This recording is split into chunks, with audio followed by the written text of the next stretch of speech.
اور مجھے کس راستے کے اوپر لیکر جایا جا رہا ہے. تو اب میں پیچھے مڑ کے دیکھتا ہوں تو مجھے احساس ہوتا ہے کہ دونوں باتیں تھیں. یہ پہلے شعر کے ساتھ مل ہی جاتا ہے کہ رحمت حق بھی تھی، ادراک کی تنویر بھی تھی، قلب روشن ہوا، ہمت بھی تھی، تقدیر بھی تھی. کچھ میری جستجو لے آئی مجھے سب سے دور، کچھ میری زندگی اس طور پہ تحریر بھی تھی. اور ہے کہ تاجداری سرے زندہ کی روایت ہے طویل، تاجداری سرے زندہ کی روایت ہے طویل، پھر یہی ماضی کے خواب کی تعبیر بھی تھی.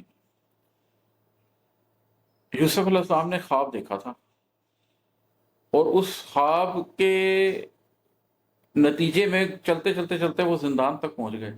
لیکن پھر اسی زندان میں سر زندہ ہی ان کو تاجداری کی اطلاع مل گئی کہ بادشاہ نے کہا ہے کہ آپ میرے پاس آئیے مکرم بن کے، باعزت بن کے. تو وہ سر زندہ ان کو تاجداری ملی. تو یہ روایت تو بڑی طویل ہے، یہ تو اللہ کرتا آیا، یہ اللہ کی سنت ہے کہ جو یوسف علیہ السلام کے ساتھ اللہ تعالیٰ نے کیا. ظاہر ہے وہ بہت بڑی ہستی تھے، وہ بہت بڑا مقام تھا، وہ بہت بڑے طریقے سے ہوئی.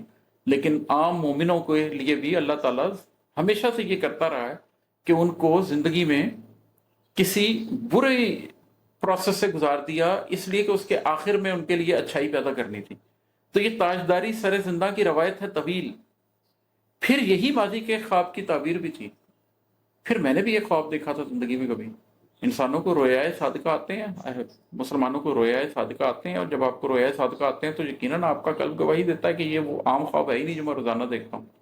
تو کبھی یہ ہوتا ہے کہ آپ زندگی میں یہ دیکھتے ہیں کہ میں تو ایک زندان میں پھنس گیا ہوں، میں تو ایک تکلیف میں پھنس گیا ہوں، میں تو ایک مصیبت میں پھنس گیا ہوں.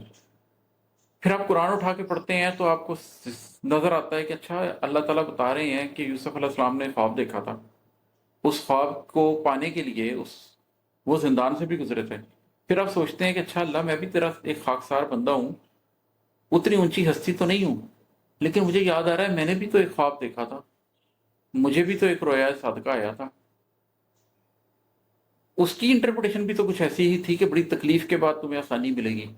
تو میں یہ جو اتنے سال سے اتنی تکلیف میں ہوں، تو میں بھی تجھ سے بڑی امید میں ہوں کہ انشاءاللہ تعالیٰ اس ساری پریشانی اس کے بعد تو میرے لیے بھی خیر کرے گا، اور اس کے بعد تو میرے لیے آسانی پیدا کر دے گا.